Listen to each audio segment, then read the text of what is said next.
நாள் அல்லது பெந்தேகோஸ்தே பண்டிகை என்று சொல்வார்கள். ये दिन को पेंटेकोस्ट का दिन या उसका त्योहार का दिन ऐसा बोलते हैं। பழைய ஏற்பாட்டில் பார்த்தீங்கன்னா இஸ்ரவேல் ஜனங்கள் எகிப்திலிருந்து வெளியே வராங்க பாருங்க. पुराने नियम में अगर हम देखेंगे मिस्र से इजरायली जब बाहर निकल कर आते ஆட்டுக்குட்டி ரத்தத்தை பூசி வெளியே வந்தாங்க. मेमने के लहू को लगाकर बाहर आते அது हैं। வெளியே வந்து இவங்க குடியேறின பிறகு 50வது வருஷம் அவங்களுக்கு விடுதலையின் வருஷம். वे बाहर आकर वो बसने के बाद 50वें दिन इनका जो है वे आज़ादी का दिन யூபிலி வருஷம் அப்படின்னு சொல்லுவாங்க. 50वां साल उसको जुबली का ஆனா साल है। இன்னைக்கு நான் வாசிக்க வேண்டிய வசனம் आज हमने जो पढ़ने वाला वचन है அப்போஸ்தலர் 2வது அதிகாரம் முதல் வசனம் சொல்லுகிறது. प्रेरित दूसरा अध्याय पहला वचन कहता है பெந்தெகோஸ்தே என்னும் நாள் வந்தபோது அவர்கள் எல்லாரும் ஒருமனப்பட்டு ஓரிடத்தில் வந்திருந்தார்கள். जब पेंटिकॉस्ट का दिन आया तो वे सब एक जगह इकट्ठा थे। பெந்தேகோஸ்தே வருஷம் அல்ல, பெந்தேகோஸ்தே நாள்.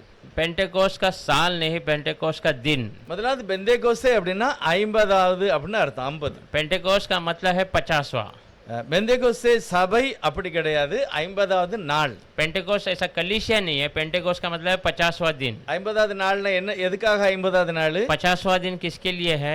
அங்க 50வது வருஷம் வந்து எகிப்தை விட்டு வெளியே வந்தாங்கல்ல அது. वहाँ 50वां साल मिस्र से की गुलामी से बाहर आए थे। புதிய ஏற்பாட்டுல என்ன போடுதுன்னா, पर नए नियम में क्या बताता है? இயேசுவானவர் சிலுவையில் மரித்து அடக்கம் பண்ணப்பட்டு உயிரோடு எழுந்து यीशु मसीह क्रूस पर मरकर दफनाकर जीवन और அதில जीवित இருந்து पाकर 50வது நாள். उसके बाद 50वें दिन அந்த நாளை தான் பெந்தேகோஸ்தே பண்டிகை என்று சொல்லுகிறோம். वो दिन को पेंटेकोस्ट का त्योहार ऐसा किया। இதை பற்றி யோவேல் என்ன சொல்லியிருக்கிறாராம்? அப்போஸ்தலர் 2வது அதிகாரம் 16 17 வாசிப்போம். उसमें योवेल भविष्यवक्ता इसके बारे में कहता है। प्रेरित दूसरा अध्याय 16 और 17 वचन पढ़ेंगे। தீர்க்கதரிசியாகிய யோவேலினால் உரைக்கப்பட்டபடி இது நடந்தேறுகிறது. கடைசி நாளில் நான் மாம்சமான யாவர் மேலும் என் ஆவியை ஊற்றுவேன். அப்பொழுது உங்கள் குமாரரும் உங்கள் குமாரத்திகளும் தீர்க்கதரிசனம் சொல்லுவார்கள். உங்கள் வாலிபர் தரிசனங்களை அடைவார்கள். உங்கள் மூப்பர் சொப்பனங்களை காண்பார்கள். परंतु ये वह बात है जो योएल भविष्यवक्ता के द्वारा कही गई थी। परमेश्वर कहता है कि अंत के दिनों में ऐसा होगा कि मैं अपनी आत्मा सब मनुष्यों पर उंडेलूंगा और तुम्हारी बेटे और तुम्हारी बेटियां भविष्यवाणी करेगी और तुम्हारे जवान दर्शन देखेंगे और तुम्हारे पुरानिया स्वप्न देखेंगे। அடுத்து 18வது வசனம். और उसमें 18 वचन वरन वरन मैं अपने दासों और अपने दासियों पर भी उन दिनों में अपनी आत्मा में से उंडेलूंगा और वे भविष्यवाणी करेंगे। இந்த வசனத்துல வந்து சபையில் உள்ள எல்லாரையுமே குறிப்பிட்டிருக்கிறது. ये वचन में कलीसिया के सारे लोगों को बताया गया है। சின்ன ஆளு பெரிய ஆளு ஆண் பெண் எல்லாரையுமே அந்த வசனத்துல छोटे से குறிப்பிட்டிருக்கு. छोटे बच्चे बड़े जवान बुजुर्ग औरत आदमी सबको இத बताया है। பரிசுத்த ஆவியில நிரம்பின பேதுரு சொல்லுகிறார், ये पवित्र आत्मा में भरकर पतरस कहता நீங்க है நினைக்கிறபடி இவர்கள் வெறி கொண்டவர்கள் அல்ல, आप जैसे सोच रहे वैसे ये पिए हुए नहीं है। பொழுது விடிந்து 3ஆம் மணி, அதாவது 9 மணி ஆயிட்டு, सुबह होकर 9 बज चुका है। இந்த நேரத்துல யாரு அப்படி வெறி கொள்ளுவா? इस समय में कौन पी कर நாங்க रहेगा? ஜெபம் பண்ணுகிறோம், हम प्रार्थना करते हैं, பரிசுத்த ஆவியானவர் ஊற்றப்பட்டார். पवित्र आत्मा उंडेला இது गया। யோவேல்ல சொல்லி இருக்கிறது. योवेल भविष्यवक्ता में அங்க कहा என்ன गया நடந்ததோ எழுதி இருக்கிறதோ அதுதான் நடந்தது. वो जहाँ वहाँ क्या लिखा हुआ था वो यहाँ पर घटना அதைத்தான் है। சொல்லப்பட்ட அதைத்தான் எழுதுகிறார். वो इसी बातों को लिखता है। அங்க என்ன நடந்தது? वहाँ पर क्या हुआ? கடைசி நாளில் மாமிசமான யாவர் மேலும் தேவனுடைய ஆவி ஊற்றப்பட்டது. आखिरी दिन मास में हुए हर एक लोगों के ऊपर परमेश्वर का आत्मा उंडेला இதுல गया। ரெண்டு காரியத்தை நம்ம புரிஞ்சுக்கலாம். दो बातों को हम समझ सकते हैं। எல்லாருமே மாம்சத்துல தான் இருக்கும். सारे लोग शरीर में ही हैं। யாரெல்லாம் कौन कौन? ஆண்டவரை ஏற்றுக்கொண்டாலும் ஏற்றுக்கொள்ளாதவர்களும் எப்படிதான் இருக்காங்க? परमेश्वर को स्वीकारने वाले नहीं स्वीकारने वाले भी कैसे எல்லாருமே हैं? மாம்சத்துல தான் सब இருக்காங்க. शरीर में ही है। அப்ப தேவன் பட்சபாதம் இல்ல. तो परमेश्वर पक्षपात नहीं करता। எப்படிப்பட்ட ஜனமா இருந்தாலும் कैसे ही लोग क्यों ना हो, ஆண்டவரை ஏற்றுக்கொள்ளும் போது परमेश्वर को स्वीकार कर அவர்களையும் அந்த ஆவியினாலே அவர் நிரப்புகிறார். उनको भी वो आत्मा से परमेश्वर भरता है। இன்னொரு காரியம் பார்க்கலாம். और एक बातों को நீங்க देखते எல்லாம் हैं, கிறிஸ்து இயேசுக்குள்ள சிருஷ்டிக்கப்பட்டீர்கள். आप सब मसीह यीशु के अंदर सृष्टि किए गए நாங்க हैं। எல்லாம் கிறிஸ்து இயேசுக்குள்ள இருந்தோம். हम सब मसीह यीशु के अंदर थे எப்போ? कब? உலக தோட்டத்துக்கு முந்தி. दुनिया उत्पन्न होने ஆனா के இப்பொழுது पहले। நாங்கள் மாம்சத்திலே पर பிறந்திருக்கிறோம். अब हम शरीर में पैदा हुए அப்ப हैं। நீங்க கிறிஸ்துக்குள்ள இருந்தீங்க. आप मसीह के अंदर थे। இப்போ பிறந்ததினால, आप जन्म हुए इसीलिए, மாம்சத்தில் பிறந்ததினால मांस में पैदा हुए इसलिए, அப்படிப்பட்ட ஜனங்களையும் தேவன் ஆசீர்வதிக்கிறார். ऐसे लोगों को भी परमेश्वर आशीष ஆவியில करता है, நிரப்பி இருக்கிறார். आत्मा में भरता है। அதுதான் அதனுடைய பொருள். वही उसका बातें हैं। ஜெபமண்டலம் ஒரு நிமிஷம் இந்த வார்த்தைக்காக. प्रार्थना करेंगे एक क्षण के लिए प्रभु वचन ஆண்டவரே के लिए। வாசிக்கப்பட்ட வார்த்தைகளுக்காக நன்றி. परमेश्वर पढ़े हुए वचन के लिए இந்த धन्यवाद। பெந்தேகோஸ்தே பண்டிகையை நாங்கள் விசேஷமாக வசனத்தை தியானிக்க கர்த்தர் உதவி செய்யுங்க. बेंतेकोस्त के त्योहार को विशेष हम वचन को ध्यान करने की मदद வேத कीजिए। வார்த்தையின்படியே நாங்கள் உம்மை ஆராதிக்கணும். वचन के अनुसार हम आपकी आराधना வேத करें। வாக்கியங்களின்படி கர்த்தருடைய ஆவியினால நிரப்பப்படணும். हाँ, वचन के अनुसार परमेश्वर का आत्मा से भरे जाएं। ஆவியானவர் எங்களை சரியான சத்திய பாதையில நடத்தணும். पवित्र आत्मा हमें सही सच्चे मार्ग கர்த்தர் में चलाए। எங்களோடு இருப்பார். प्रभु आप हमारे साथ रहें। இயேசுவினுடைய நாமத்திலே பிதாவே. प्रभु यीशु मसीह के नाम से मांगते ஆமென். हैं। आमीन। ஸ்தோத்திரம். இந்த இன்னைக்கு நம்ம வாசிக்கிறது ஒரு சிலதை நல்லா நம்ம கவனிக்கணும். आज हम जो पढ़ने वाले एक दो बातों को हम अच्छे से ध्यान देना है। நிறைய சபைகள் பெந்தேகோஸ்தே சபை அப்படின்னு சொல்லுவாங்க. बहुत सारा कलीसिया को हम देखते हैं पेंटेकोस्ट कलीसिया है। பைபிள்ல பெந்தேகோஸ்தே சபைன்னு சொல்லல, बाइबल में पेंटेकोस्ट कलीसिया नहीं कहा, கர்த்தருடைய ஆலயம்னு போட்டிருக்கு. परमेश्वर का भवन, கிறிஸ்துவின் சபையார் அப்படின்னு போட்டிருக்கு. मसीह के कलीसिया वाले, பிரித்தெடுக்கப்பட்டவர்கள், अलग किए गए, தேவனுடைய பண்ணை, परमेश्वर के दन, தேவனுடைய வீட்டார், परमेश्वर के घराने, இது எல்லாமே சபையை பற்றி ये எழுதியிருக்கிறது. सब कलीसिया के बारे में बताया है। ஆனா ஆண்டவர் அந்த உலகத்துல முதல் சபை ஸ்தாபிக்கும் போது पर परमेश्वर दुनिया में पहला कलीसिया की स्थापना வேத करता है। வார்த்தையின்படி தான் அது वचन के ஸ்தாபிக்கப்பட்டிருக்கு. अनुसार स्थापना की जाती है। இயேசுவானவருடைய கடைசி ஜெபம் यीशु मसीह का आखिरी प्रार्थना என்ன ஜெபம்? क्या प्रार्थना था? அது யோவான் எழுதின சுவிசேஷத்துல சொல்லி இருக்கிறார். यूहन्ना का सुसमाचार में लिखा हुआ है। பிதாவே இவர்கள் எல்லாரும் ஒரே மாதிரி இருக்கணும், हाँ पिता, ये सब एक समान होना है, ஒன்றாக இருக்க एक வேண்டும், ही बने रहना நான் அவர்களுக்குள்ளே வாசம் பண்ண है, வேண்டும், मैं उनके अंदर निवास करना है। அவர்களும் ஒருவருக்காக ஒருவர் என்ன செய்யணும்? விட்டு கொடுக்கணும், செபிக்கணும். वे भी एक दूसरों के लिए छोड़ना है, प्रार्थना இவருடைய करना है। ஐக்கியம் இருந்ததுனால ஜனங்கள் சொல்லுவாங்க இவங்க எல்லாம் சீசர்கள். इनकी संगति ऐसा रहेगा तो लोग कहेंगे ये सब चेले हैं, அதனால உலகம் என்ன அறிந்து கொள்ளும். उससे दुनिया मुझे जान ले। அடுத்து இயேசுவானுடைய கடைசி ஆலோசனை. और यीशु मसीह आखिरी जो सलाह क्या है? இப்ப நிறைய பேர் என்ன நினைப்பாங்கன்னா இயேசுவானுடைய போதனை பூரா சுவிசேஷம் अब மட்டும்தான். बहुत सारे लोग सोचते हैं यीशु मसीह का जो सिखाना था केवल सुसमाचार था। சுவிசேஷம் மட்டும் இல்ல, இன்னும் அவர் பேசி இருக்கிறார். सुसमाचार केवल नहीं, और सारी बातों को बताया है। குறிப்பா நான் பார்க்கும்போது अगर हम सही से देखेंगे மத்தேயு எழுதின சுவிசேஷம் 28வது அத்தியாயத்துல मत्ती का सुसमाचार 28वां अध्याय में அதுல நிறைய விவரமா இல்ல, बहुत सारी बातें वहाँ बताई नहीं அதுல गई। என்ன முடிச்சிருக்கு பாருங்க. उसमें क्या बताकर खत्म किया? 28வது அதிகாரத்துல 28वां अध्याय में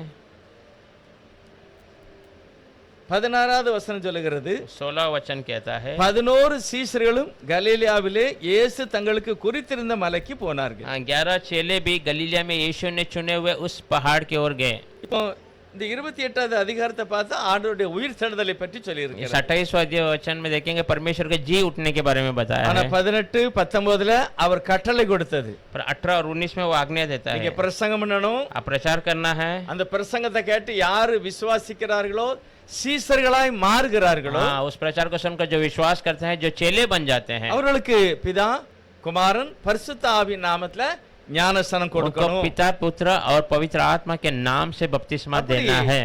மத்தேயு எழுதி முடிக்கிறார். ऐसे मत्ती में लिख कर ஆனா खत्म என்னைக்கு हुआ। சொன்னாரு அப்படிங்கறது அதுல இல்ல. पर कब कहा वो ऐसा लिखा नहीं है। கடைசில சொல்லிட்டு போயிட்டாருன்னு போட்டிருக்கு. आखिर में कहकर चले गए ऐसा लिखा ஆனா है। அதுக்கு அடுத்த புத்தகம் மார்க் எழுதின சுவிசேஷம். उसका अगला किताब मार्क का அவர் सुसमाचार, எப்படி முடிக்கிறார் அப்படின்னா वो कैसा खत्म करता है? 16வது அதிகாரத்துல 16वां अध्याय में 16வது வசனம் சொல்லுகிறது, 16 वचन कहता है, விசுவாசம் உள்ளவனாகி ஞானஸ்நானம் பெற்றவன் ரட்சிக்கப்படுவான், विश्वासी बनकर बपतिस्मा लेने वाला उद्धार पाएगा। விசுவாசியாதவனோ ஆக்கினைக்குள்ளாக அல்லது நரகத்திலே जो தள்ளப்படுவான். विश्वास नहीं करेगा वो आग के अंदर या नरक के अंदर ढकेला எப்படி जाएगा। ஞானஸ்நானம் பெறணும் कैसा बपतिस्मा लेना அத है அவர் சொல்லல. उसने कहा नहीं है। எல்லா வசனத்தையுமே நாம் தியானிக்கும் போது सब वचन को हम ध्यान करते அடுத்து हैं। லூக்கா 24வது அதிகாரத்துல लोक 24वां अध्याय में அவர் தன்னுடைய சுவிசேஷத்தை முடிக்கும் போது எப்படி முடிக்கிறார் वो பாருங்க. अपने सुसमाचार को खत्म करते समय कैसा करता है? 47வது வசனம் யாராவது வாசிக்கலாம்? 47 कोई पढ़ेंगे? 24 அன்றியும் மனம் திரும்புதலும் பாவ மன்னிப்பும் எருசலேம்ல தொடங்கி சகல தேசத்தாருக்கும்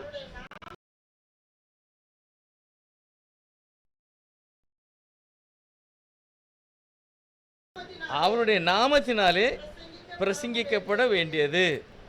और यरूशलेम से लेकर सब जातियों में मन फिराव का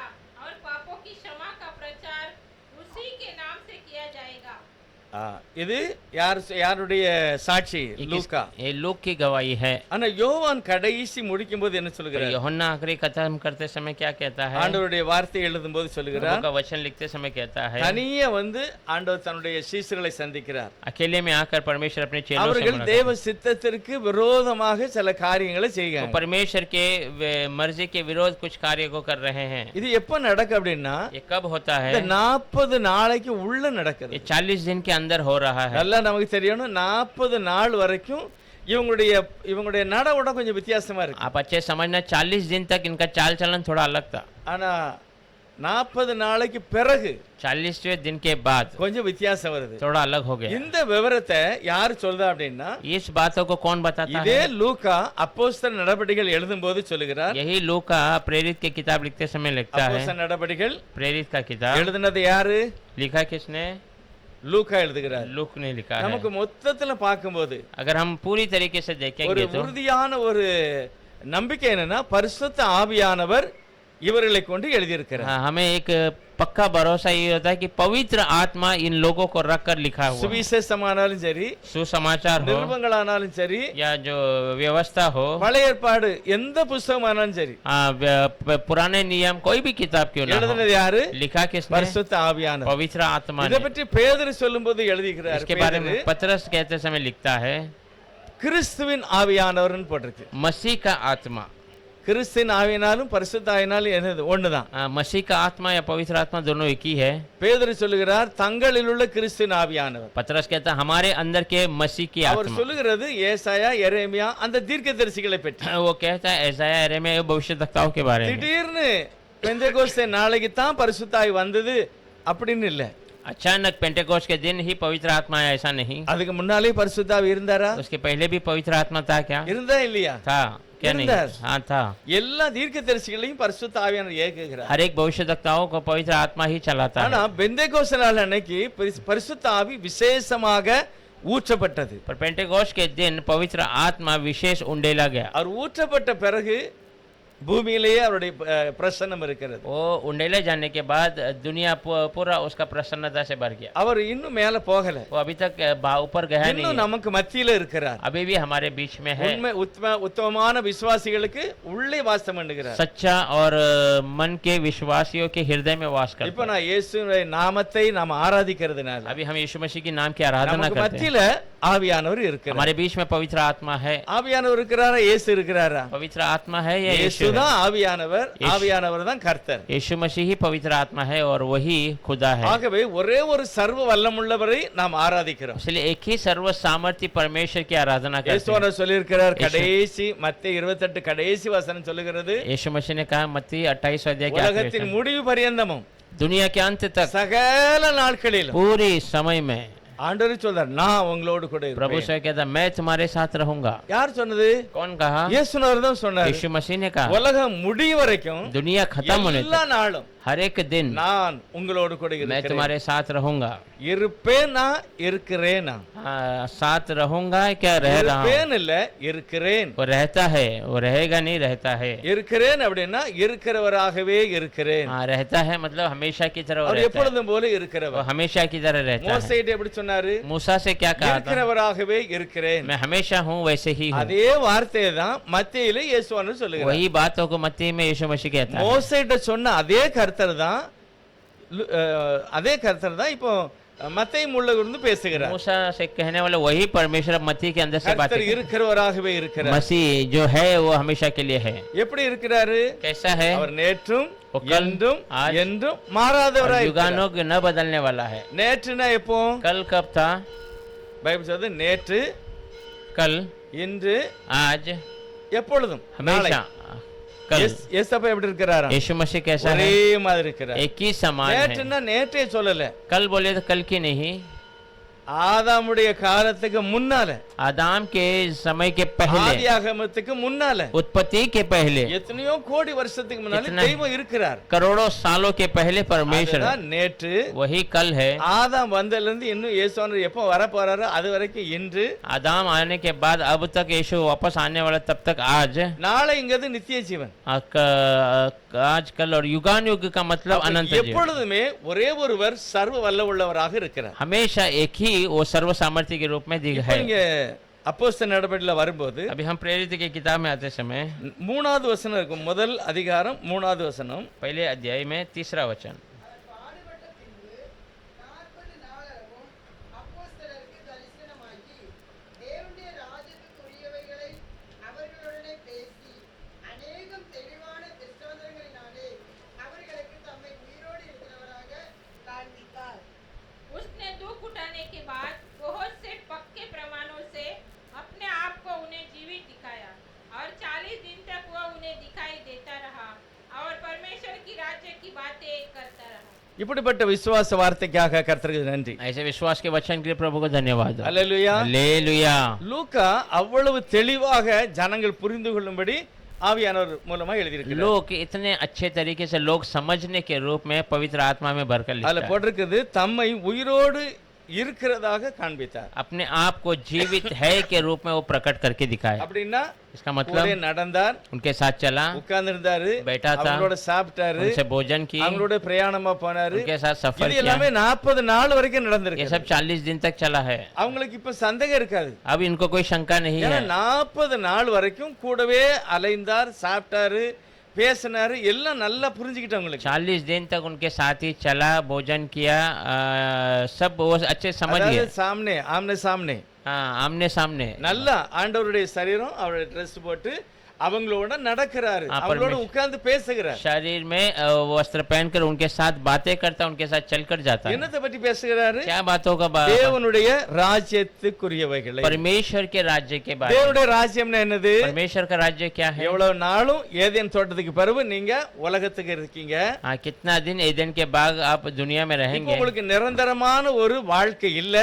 यहाँ पर आपको हमेशा का एक ஆனா जीवन है, நிரந்தரமான வாழ்க்கை பரலோகத்தில் இருக்கிறது. पर हमेशा का एक जीवन है वो அந்த स्वर्ग में। ராஜ்யத்துக்கு நீங்க போகணும். उस राज्य में आप जाना நீங்க है। மட்டும் இல்ல, आप केवल இன்னும் नहीं, நிறைய பேர் அதை ஆயத்தப்படுத்தணும். और बहुत सारे लोग उसमें ஆகவே तैयार हैं। அந்த ராஜ்யத்தை பற்றியே கர்த்தர் பேசினார். उस राज्य के बारे में ही प्रभु बातें कर அப்ப रहे हैं। எல்லா சீசர்களுக்கும் என்னது தெரியும்? तो सारे चेलों को क्या मालूम है? தேவனுடைய ராஜ்யத்தை பற்றிய சகல ரகசியங்களும் உங்களுக்கு தெரியும். परमेश्वर के राज्य के सारे रहस्य उनको पता है। அதனாலதான் அவங்க சாகும்போது எதுக்குமே அவங்க டென்ஷன் இல்ல. इसलिए वो मरने के लिए किसी के लिए वो चिंता नहीं करते थे। எப்பொழுதும் அந்த ராஜ்யத்தையே பார்த்திருந்தார்கள். हमेशा उस राज्य की ओर ही देखते थे। எல்லா சீசர்களும் இரத்த சாட்சியாய் மரித்தார்கள். सारे चेले लोग जो है சந்தோஷமா மரித்தாங்க, उनकी गवाही बनकर வெற்றியோடு खुशी में மரித்தார்கள். और विजयता के साथ காரணம் मरे। ஆண்டவர் அவ்வளவு தெளிவாக உங்களுக்கு சொல்லியிருந்தார் कारण परमेश्वर उनको सही साफ तरीके से बता தேவனுடைய दिया ராஜ்யத்தை குறித்து. परमेश्वर के राज्य के बारे அந்த में। அந்த ராஜ்யத்துக்கு முன்னால இப்ப இயேசு ஆண்டவர் என்ன செய்ய போறாரு? राज्य के सामने भी यीशु मसीह क्या करने वाला है? இவங்க அந்த ராஜ்யத்தை பற்றி சொன்ன உடனே அவங்களுக்கு ஒரு ஆசை வந்து ये राज्य के बारे में बताते हैं, उनको एक आशा आ गई। அவங்க ஒரு கேள்வி கேட்காங்க वो பாருங்க. एक प्रश्न पूछते हैं, 6வது வசனம். 6वां वचन। அப்பொழுது கூடி வந்திருந்தவர்கள் அவரை நோக்கி, ஆண்டவரே, இக்காலத்தில் ராஜ்யத்தை இஸ்ரவேலுக்கு பற்றி கேட்டார்கள்.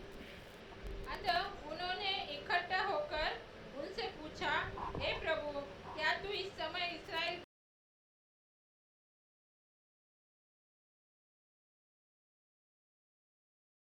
को राज्य फेर देगा? என்ன புரியுது வசனத்துல? क्या समझ रहे हैं आप वचन में? என்னது கேட்காங்க? क्या पूछते हैं? இப்ப அவர் எதை பற்றி பேசுகிறாரு? अब वो परमेश्वर किसके அந்த बारे में? ராஜ்யத்தை பற்றி. उस राज्य அந்த के बारे में। ராஜ்யத்துல என்ன நடக்கும்? उस राज्य में क्या होगा? சாவு கிடையாது, वहाँ मृत्यु व्याधि नहीं, கிடையாது, बीमारी नहीं, பசி கிடையாது, भूख नहीं है, தாகம் கிடையாது. प्यास नहीं है। அது பயங்கரமான ஒரு மகிமையான ராஜ்யம். वो एक भयंकर महिमा का राज्य है। இதெல்லாம் பேசிக்கிட்டு இருந்த உடனே ये सब बातें करते டக்குன்னு हैं, கேட்காங்க, अचानक वो पूछते हैं, அது எப்ப ஆரம்பிக்க போகுது? இப்பமா? वो कब होगा? अभी शुरू होने वाला இங்கயா है। நம்ம எருசலேமிலேயா? क्या हमारे यरूशलेम में होने वाला அப்படிங்கிற ஒரு கேள்வியை எழுப்புதாங்க. है? ऐसे वो प्रश्न पूछते हैं। எல்லா யூதர்களுக்குமே ஒரு ஆசை, सारे- மேசியா வந்து நம்மளை ஆள வேண்டும். सारे यहूदियों का एक ही आशा है कि मसीहा आकर हमारे पे राज करे। மேசியா வந்து இந்த எருசலேம்ல இருக்கிற எல்லா அடிமைத்தனத்தையும் மாற்றிடுவார். मसीहा आकर इस यरूशलेम के सारे गुलामी से दूर कर देगा। உங்களுக்கு தெரியுமா, துருக்கி அரசாங்கம் 1000 வருஷத்துக்கு மேல அதை ஆண்டிருக்காங்க. आपको पता है तुर्की का देश वाला हजारों साल उस देश पे राज किए हैं। அது பிறகு ரோமர் ஆண்டிருக்காங்க. उसके बाद रोम राज किए हैं। அது காலகாலமா அடிமைத்தனத்துக்குள்ளாக தான் இத இஸ்ரவேல் ஜனங்கள் இருக்காங்க. हमेशा वो गुलामी के अंदर ही इजरायली लोग पाए गए हैं। அதனால தான் இந்த ஆசை, அப்பா நீங்க இப்பமா அந்த ராஜ்யத்தை கொண்டு வர போறீங்க, इसलिए वो आशा है कि अभी आप वो राज्य इजराइल में लेके आने இங்கே वाले हैं। நடக்க போகுது. क्या यहाँ पर होने वाला है? அவர் என்ன சொல்றாரு? वो क्या कहता है? தேவனுடைய ராஜ்யத்தை பற்றி. वो परमेश्वर की அது राज्य அழியாத है, ராஜ்யம், वो अविनाशी அது राज्य है, மகிமையான वो ராஜ்யம், महिमा का राज्य அங்க है, ஒரு துக்கம் இராது. वहाँ कोई दुख नहीं है, அங்கே தேவனே ராஜாதி ராஜாவா இருப்பார். वहाँ परमेश्वर स्वयं राजाओं का நீங்க राजा எல்லாம் என் बनेंगे। பிள்ளைகளா இருப்பீங்க. आप सब मेरे बच्चे நீங்க रहेंगे, புதிய பலத்தை அடைவீர்கள். आप एक नए बल को ஒரு புது पाएंगे, சரீரம். एक नया शरीर। இதெல்லாம் கேட்டோன்னு பெரிய சந்தோஷம். ये सब सुनकर बहुत आनंद हुआ। அது இப்பவே நடக்க போகுது. क्या वो अभी होने वाला है உடனே क्या? ஆண்டவர் சொல்லுகிறார், तब परमेश्वर कहता है பரிசுத்த ஆவி உங்களிடத்தில் வரப்போகிறது. पवित्र आत्मा तुम पे आने இப்ப என்ன वाला है। சொல்லுகிறார் ஆண்டவர்? परमेश्वर क्या बताता है? பரிசுத்த ஆவி முதலாவது வரப்போகிறது. पवित्र आत्मा पहले आने அது वाला है। வந்த உடனே நீங்க ஒரு பலன் அடைவீர்கள். वो आते ही आप बलवंत நீங்க हो பலன் जाएंगे, அடைஞ்ச உடனே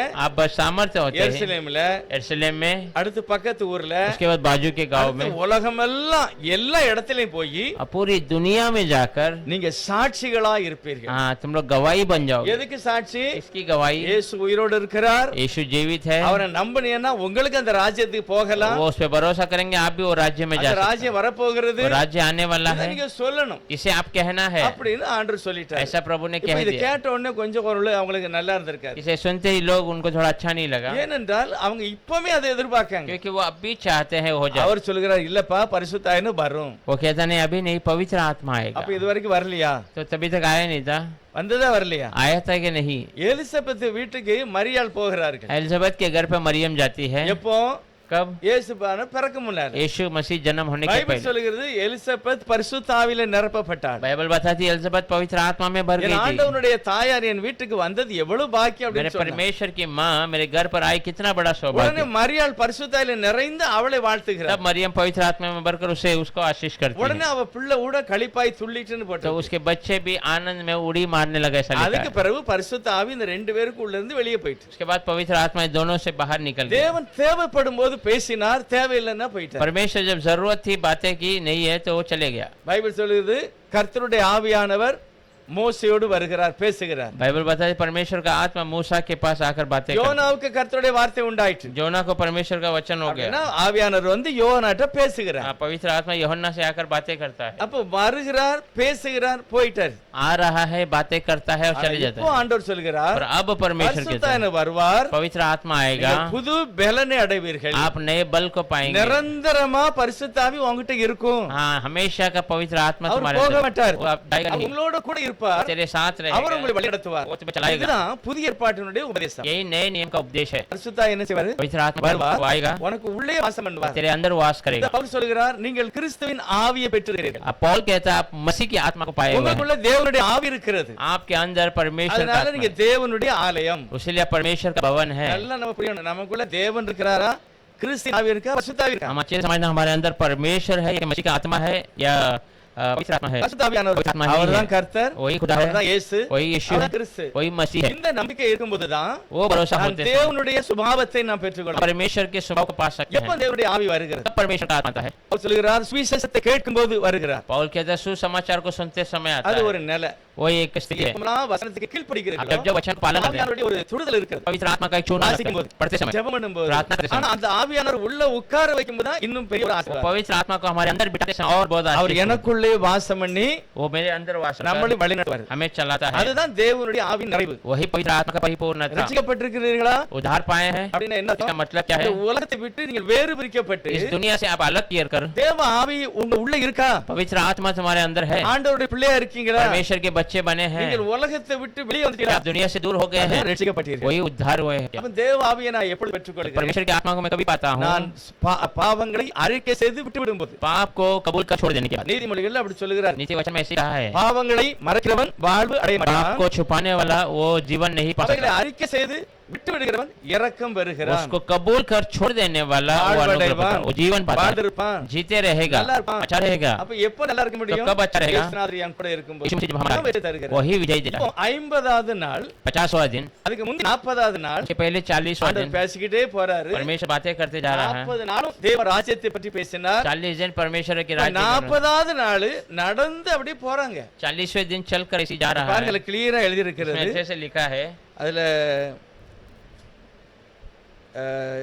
மூணாவது வசனம், அவர் அதை உயிரோடு இருக்கிறதாக திருஷ்டாந்தப்படுத்தினார். तीसरा वचन, वो जीवित है उसको दृष्टांत कर दिखाया. அடுத்து ஏழாவது வசனம், 7वां वचन, அவர் கூட நின்னு பேசுகிறார். उनके साथ वो बातें பிதாவானவர் தன்னுடைய சித்தத்தை எப்ப செய்வாரோ அப்ப செய்வாரு, நீங்க எதிர்பார்க்க மாதிரி இப்ப கிடையாது. पिता जैसे अपनी मर्जी को करना चाहता है वो समय में करेगा, आप जैसे चाहते हैं अभी இப்போ நீங்க என்ன செய்யணும்? पर अब तुम क्या करना है? பரிசுத்த ஆவியை பெற்றுக்கொள்ள வேண்டும். पवित्र आत्मा को पा लेना है. அடுத்து 9வது வசனத்துல 9वां वचन में, இவைகளை அவர் சொன்ன பின்பு, इस बातों को कहने के बाद, யார் சொல்லுதா? कौन कहता है? இயேசுவானவர் சொன்ன பின்பு, यीशु मसीह कहने के बाद, அவர்கள் பார்த்து கொண்டு இருக்கையில், वे लोग जब देख ही रहे थे, யார் பார்த்து கொண்டிருக்கிறார்? कौन देख रहे हैं? 11 பேரும், 11 चेले लोग, 11 சீஷர்மாரும் 11 चेले लोग குறைஞ்சது 3 கிலோமீட்டர் வரை तकरीबन இயேசுவானவர் கூட பேசிக்கிட்டே நடந்து போறாங்க. तकरीबन 3 किलोमीटर तक यीशु मसीह के साथ बात करते करते जा रहे हैं. எருசலேம் தேவாலயத்துக்கு நேர கிழக்க தான் என்ன மலை இருக்கிறது? மர்வ மலை. हाँ, यरूशलेम कलीसिया के ठीक बाई और जो है रूपांतर का ஒலிவ पर्वत மலை. या जैतून का पर्वत. சாமனே நேர கிழக்கு வாசலுக்கு நேர ஏத்தல் இருக்கு. हाँ, सीधा वो रास्ते में ही है वो. இன்னைக்கும் அது அப்படியே அந்த சபைக்கு நேர கரெக்டா கிழக்கு வாசலுக்கு நேர இருக்கு. आज भी वैसे ही वो द्वार के तरफ ही है. அந்த அது வரைக்கும் நடந்து போயிருக்கிறேன். वहां तक वे चल के गए हैं. குறைஞ்சது அது நான் நினைக்கிறேன் 4 கிலோமீட்டர் கூட இருக்கும். तकरीबन 40 किलोमीटर होगा. அது நேர் வழியெல்லாம் இல்ல, वो सीधा रास्ता नहीं है.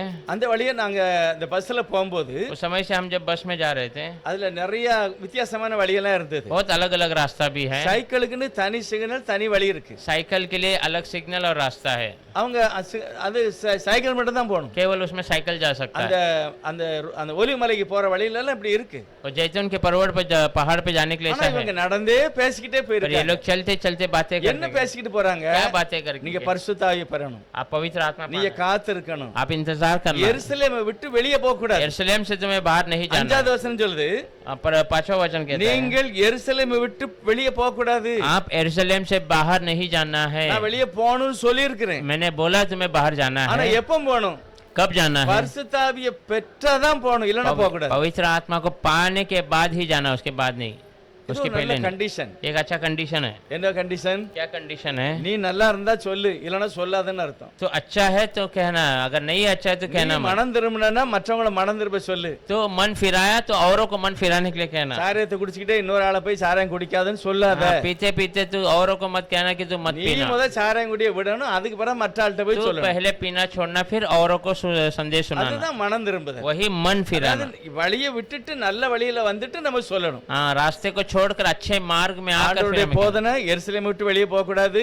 परमेश्वर का प्रचार था, यरूशलेम से बाहर नहीं जाना है. பரிசுத்தாய் வரணும். पवित्र आत्मा आना அதை है. பெரு வரைக்கும் நீ காத்திருந்து ஜெபம் பண்ணணும். उसे पाने तक आप इंतजार कर प्रार्थना ஆகவே இவங்க அப்படியே பேசிக்கிட்டே இருக்காங்க. करें. ऐसे बातें कर रहे हैं. திடீர்னு இயேசுவானவர் அப்படியே மேல போகிறார். ऐसे ही यीशु मसीह अचानक वहां से ऊपर அதாவது चले गए. பட்டுன்னு அப்படி போகல, अचानक वो गायब नहीं हुआ. கண்ண எதிரே उनकी आंखों के மெதுவா सामने. மெதுவா மெதுவா போகிறாரு. हाँ, उनकी आंखों के सामने थोड़ा थोड़ा थोड़ा ऊपर பைபிள் लगा. சொல்லுது பார்த்து கொண்டு இருந்தார்கள். बाइबल बताती है वे देख ही रहे थे. போய்கிட்டே இருக்கத பாத்துக்கிட்டே वैसे இருக்காங்க. ही ऊपर जाते जाते जाते वो देख रहे என்ன हैं. நினைக்காங்க? क्या ஓ सोचते இவர் हैं? மேல வர போயிட்டு மறுபடியும் வந்துருவாரு. हाँ, ये फिर से ऊपर जाकर आ ஆனா जाएगा. மேல போனவர் வரவே இல்ல. ऊपर क्या फिर आया ஆனா नहीं है. இவங்க கண்ணு அப்படி பாத்துக்கிட்டே पर இருக்கு. इनकी आंखें ऊपर की ओर देख रही இயேசுவானவர் है. எங்க இருந்து போறாரு? यीशु मसीह कहाँ से जाता है? அந்த ஒலிவ மலையில இருந்து அப்படியே மேல போகிறாரு. उस जैतून के पर्वत पर खड़ा होकर ஆனா ऐसे ही மேல जा रहा है. போகும்போது என்ன நடந்ததுங்க விவரம் இதுல எழுதல. हाँ, ऊपर जाते समय क्या हुआ वो बातें लिखी नहीं है. ஏன்னா பவுல் சொல்லுகிறார், पौल कहता है அவர் எப்படி போனாரோ அப்படியே வருவார். वो जैसे गया था वैसे ही आएगा.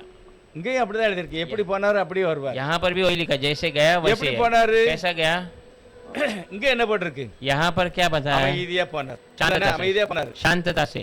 ஆனா பவுல் தெசலோனிக்கே சபைக்கு சொல்றாரு, और पौल तेसलोनिके कलीसिया में कहता கர்த்தர் है, தாமே ஆரவாரத்தோடு வருவார், परमेश्वर बड़े धूमधाम से எக்கால சத்தத்தோடு வருவார். ऊंची आवाजों के साथ, तुरहे के எக்கால साथ. சத்தத்தோட தானே போணும். तो फिर उसके साथ ही तो जाना है. அப்பதானே எக்கால சத்தத்தோடு வருவார். तभी तो उस आवाज के साथ நல்லா आ யோசிச்சு सकते பாருங்க. हैं. हम सोच के देखेंगे. இதுல எழுதி இருக்கிறது, लिखा है, ஏன் வானத்தை அண்ணாந்து क्यों பார்க்கிறீர்கள்? तो आसमान की ओर देख रहा है हो? உங்களுக்கு முன்னே நின்று மேல போன இயேசுநாதர் எப்படி போனாரோ அப்படியே வருவார். आपके सामने यीशु मसीह स्वर्ग में कैसे उठा लिया गया वैसे ही இது आएगा. யாரு சொல்லுதா? ரெண்டு பேர் அப்படின்னு போட்டிருக்கு. तो ரெண்டு कौन ஆளு. कहता है? दो लोग कैसा लिखा இந்த है? ரெண்டு பேர் யாரு? ये दो लोग कौन है? முக்கியமான ஆளு யாரோ ரெண்டு பேர் நிக்காங்க. हाँ, अहम दो कोई व्यक्ति है. அவங்க வெண் ஆடை உடுத்தி இருக்காங்க. वो वस्त्र, सफेद वस्त्र पहने हुए हैं. அவங்க தேவதூதர்கள். वे दूत है स्वर्ग ஏன் மேலேயே பார்த்துக்கிட்டு இருக்கீங்க? क्यों तुम ऊपर ही देख रहे அவர் हो போயிட்டாரு. वो चले गया ஆனா உங்களுக்கு முன்னால எப்படி போனாரோ அப்படியே மறுபடியும் आपके வருவார். सामने जैसे गया वैसे ही वो वापस आएगा ஆனா நிறைய இதுல எழுதல பாருங்க, விவரம் எழுதல. बहुत सारी बातें यहाँ लिखी உண்மை नहीं என்னது அப்படின்னா सच यही है அவர் மேல போயிட்டாரு, திரும்ப வருவார். वो ऊपर चले गए वापस आएगा எப்படி வருவாரு? कैसे आएगा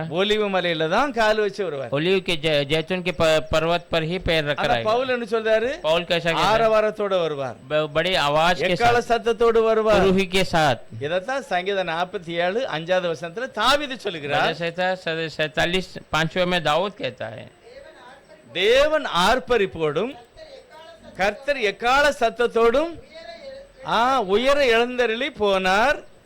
எப்படி போனாரு?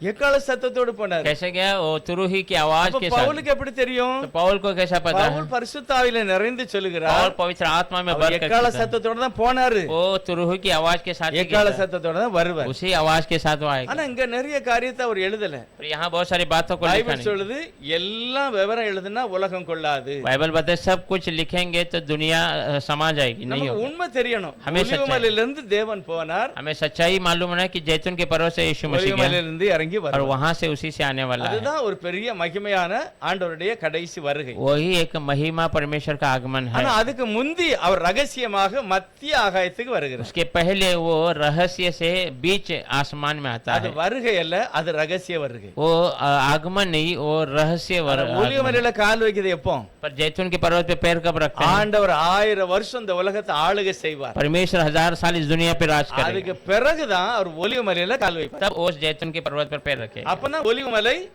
2 பாகமாக உடைக்கப்படும். तब वो जैतून का पर्वत 2 भाग में टूट அது जाएगा। சகரியால எழுதி இருக்கிறது. जकरिया में लिखा है, எப்படி இருக்குது? ऐसा है நல்ல வசனம், சகரியா 14வது அதிகாரம் நினைக்கிறேன். जकरिया 14वां अध्याय में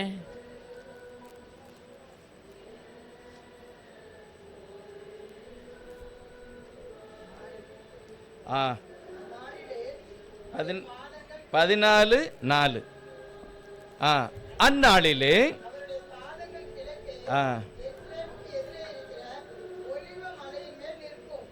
அப்பொழுது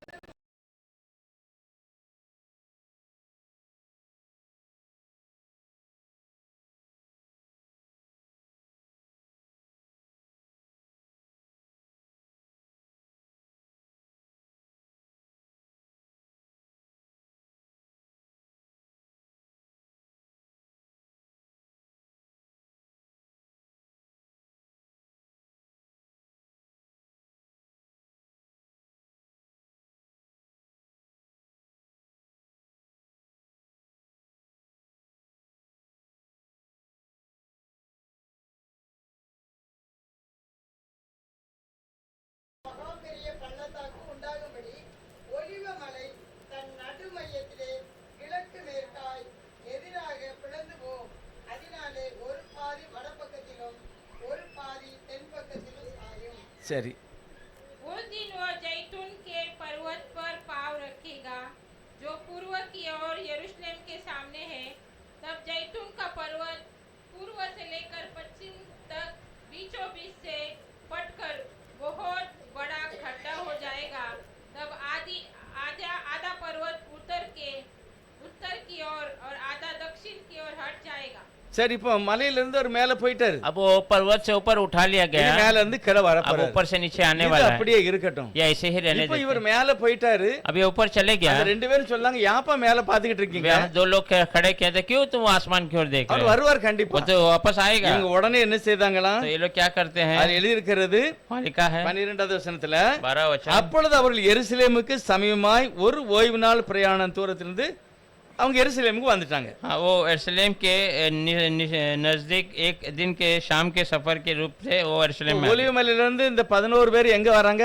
ஆ, வீட்டுக்கு வராங்க, அதாவது எருசலேமுக்கு வராங்க. जैतून के पर्वत से लोग पूरा घर में यरूशलेम की ओर आते வந்த உடனே ஒரு மேல் வீட்டு மேல ஏறுதாங்க. हैं। आते ही एक ऊपर के घर में चढ़ जाते हैं। அங்க 120 பேர் இருக்காங்க. वहाँ 120 लोग हैं। 120 பேர் எதுக்கு இருக்காங்க? 120 लोग क्यों हैं? இயேசு உயிரோட வந்துட்டாரு, यीशु मसीह जिंदा आ गए அடிக்கடி हैं, பேசினாரு, हमेशा बातें की, இன்னைக்கும் கூட ஒருவேளை வரலாம், आज भी वापस आएगा, நம்மளோட பேசுவார், हमसे बातें करेगा। அப்படிப்பட்ட ஒரு தாகத்தோட இருக்காங்க. ऐसे एक प्यास के साथ ஆனா हैं। இந்த 11 பேர் வந்து சொல்றாங்க, और ये 11 लोग आकर कहते அவர் हैं, ஒலிவ மலையில இருந்து மேல போயிட்டாரு, वो जैतून के पर्वत से ऊपर की ओर उठा ஆனா लिया गया, இனிமே ஒலிவ மலையில இருந்தா கால் வச்சு வரப்ப. वापस उसी पर्वत पर पैर रखकर ஆனா आएगा। இப்ப நம்மள சொல்லியிருக்கிறாரு பரிசுத்த ஆவியானவர் வருவார், पर अभी हमसे कहा है कि पवित्र आत्मा आएगा, அதனால நீங்க ஜெபம் பண்ணுங்கன்னு சொல்லியிருக்காரு. इसीलिए तुम प्रार्थना ஆகவே करो। நம்ம ஜெபம் பண்ணுவோம். इसलिए हम प्रार्थना எத்தனை करेंगे। நாள் ஜெபம் பண்ணணும்? कितना दिन प्रार्थना करें? யாருக்குமே தெரியல, किसी को पता नहीं है, அவங்களுக்கு தெரியாது, उन्हें पता नहीं அவங்க है, எல்லாம் ஜெபம் பண்ணுதாங்க. वैसा प्रार्थना करते हैं। இப்ப என்ன நடக்கு? अब क्या हो रहा है? 40வது நாள் மேல போயிட்டாருல, 40वें दिन ऊपर चले गए, 10 நாள் கழிச்ச உடனே 50வது நாள்.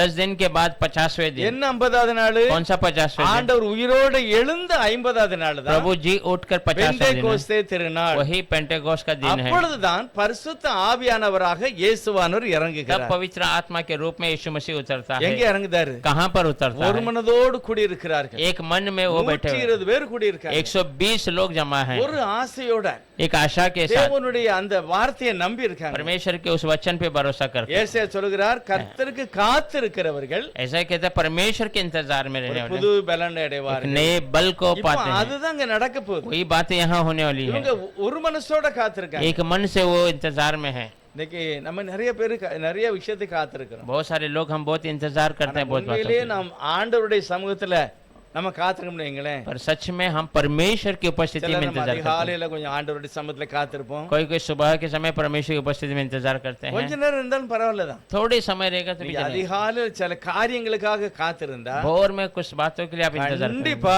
கர்த்தர் அந்த காரியத்தை வாக்கிய பண்ணுவார். निश्चय परमेश्वर उस कार्य को ஏன் सफल தெரியுமா? करेगा। இவங்க காத்திருக்காங்க. क्योंकि इंतजार में है।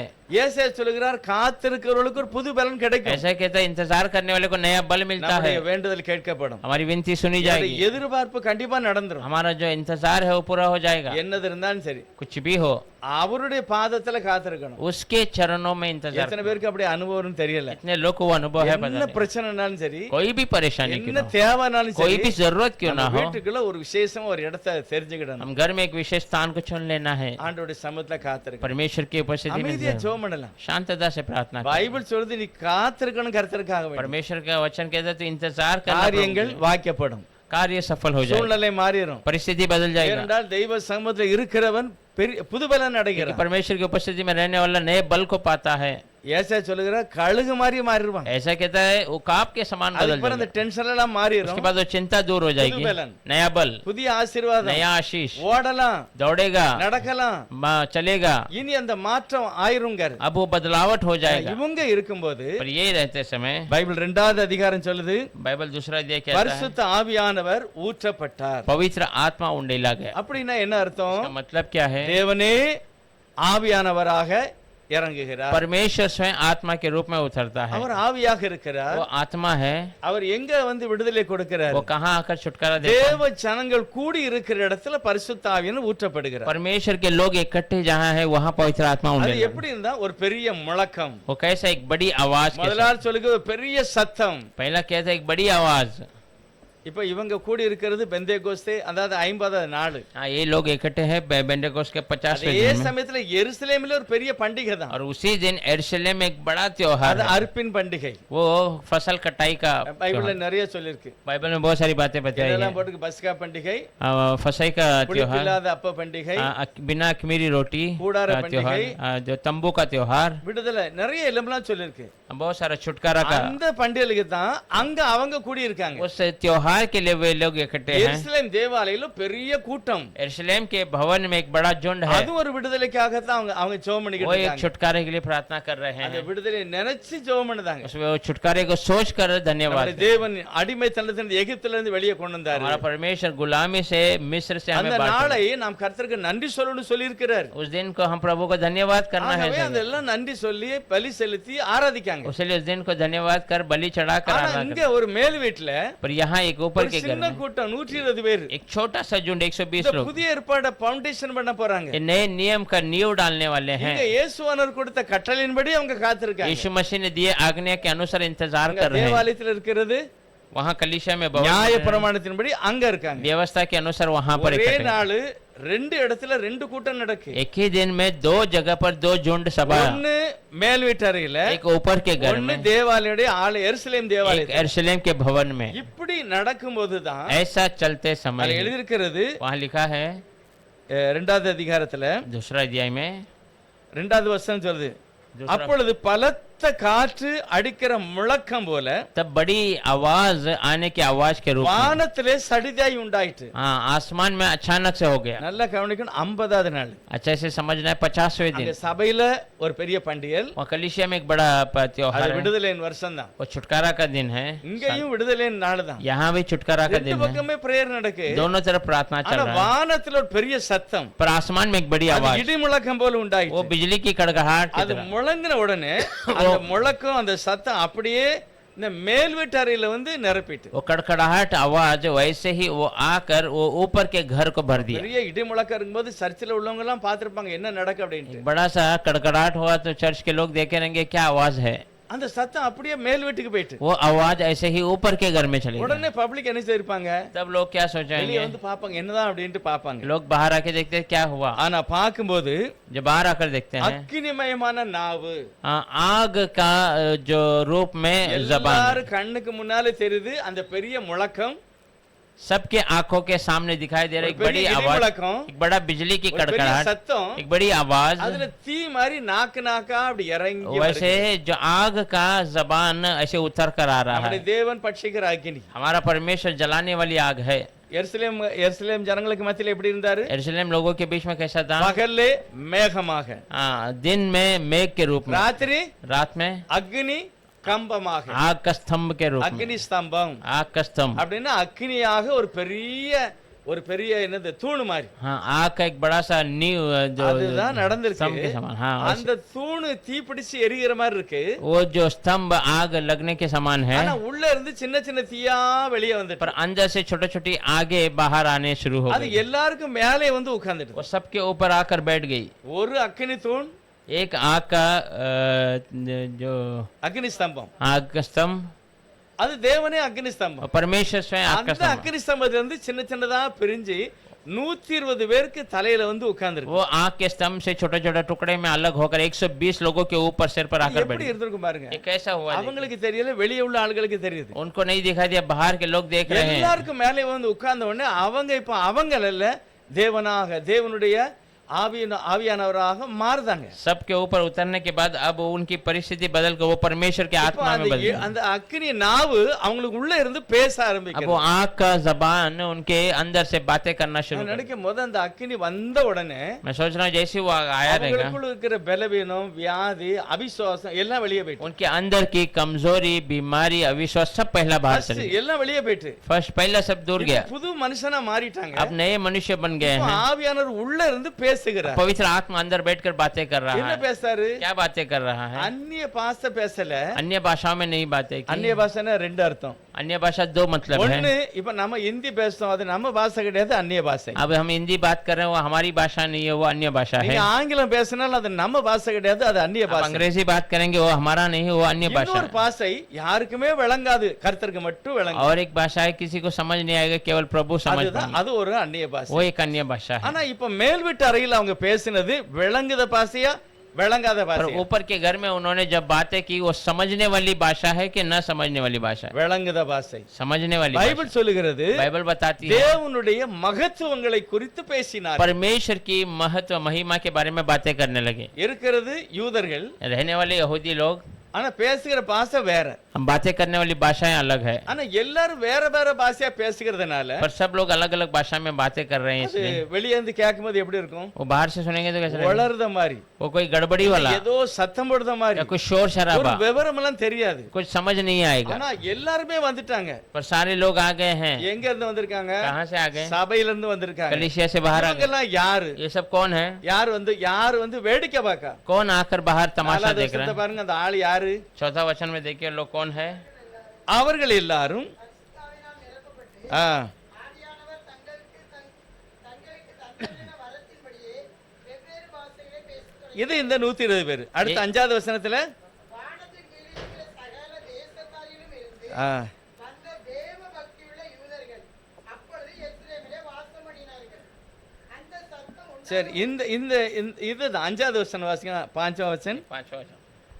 आकाश के नीचे की हर एक जाति में से भक्त यहूदी यरूशलेम में रह रहे थे। எதுக்கு வந்திருக்காங்க?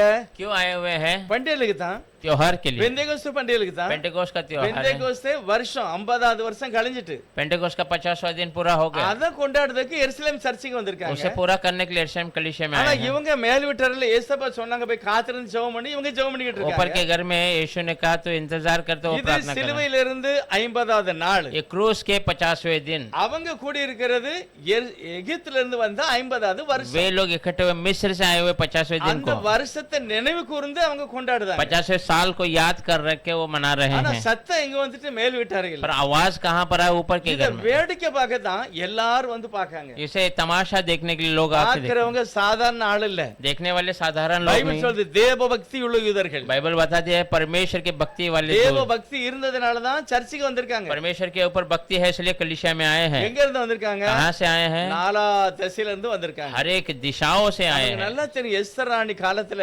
120 நாடுலயும் யூதர்கள் हमें இருந்தாங்க. अच्छे से पता है एस्तर रानी के समय में 120 देश में यहूदी लोग बने நம்ம थे।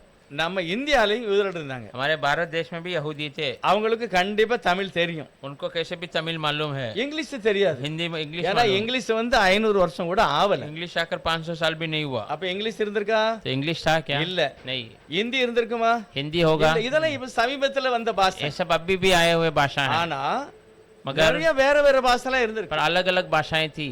இவங்க எல்லாமே பக்தி இருந்ததுனால ये सारे लोगों के ऊपर நம்ம भक्ति ஆண்டவருக்கு था। நன்றி சொல்லணும்னு சொல்லி எருசலேமுக்கு हम போயிருக்காங்க. प्रभु को धन्यवाद करना है करके यरूशलेम பலி गए। செலுத்தணும். बलि चढ़ाना है। ஆண்டவருக்கு நன்றி சொல்லணும். प्रभु को धन्यवाद நம்முடைய करना। முன்னோர்கள் எகிப்தில இருந்து வெளியே வந்தாங்க. हमारे पूर्वजों அதை मिस्र से बाहर आए। பண்டிகையாக கொண்டாடணும். उसे त्योहार के रूप में मनाना அதுக்கு है। தான் தேவ பக்தி உள்ளவர்கள் அங்க இருக்காங்க. इसलिए परमेश्वर की भक्ति वाले लोग ஆனா वहाँ हैं। 120 பேரு पर 120 लोग இயேசுவுக்கு பின்னால போனவர்கள். यीशु के पीछे जाने அவங்க वाले மேல் लोग வீட்டுல கூடி ஜெபம் பண்ணுதாங்க. हैं। ऊपर के घर में இந்த बैठकर ரெண்டுக்கு प्रार्थना என்ன करते हैं। வித்தியாசம்? इन दोनों में क्या अंतर है?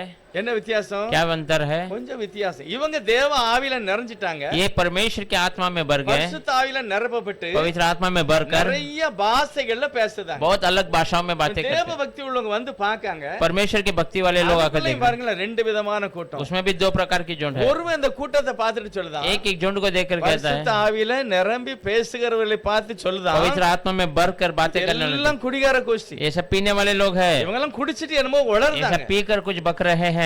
யூதர்கள் தான் பக்தி உள்ளவங்க தான். भक्ति वाले यहूदी ही அது है, விளங்கல. पर उन्हें समझ ஆனா नहीं आया। அதுக்குள்ள இருந்து இன்னொரு கூட்டம் சொல்லுது. पर उसमें से एक और एक ஓ, झुंड இல்ல कहता இல்ல है, उन्हें- இவங்க தேவனுடைய மகத்துவங்களை பேசுகிறார். नहीं, ये तो परमेश्वर की महानता को बताते அது हैं। அவங்க பாஷையில இருந்து நம்ம பாஷையில பேசுறாங்க. वो एक भाषा में बात करे पर हमारी भाषा में எனக்கு समझ விளங்குது. रहे हैं। मुझे समझ आ रहा என் है। பாஷையில அவங்க பேசுறாங்க. मेरी भाषा में वो बातें कर இப்படி रहे हैं। நிறைய பேர். ऐसा बहुत सारे लोग।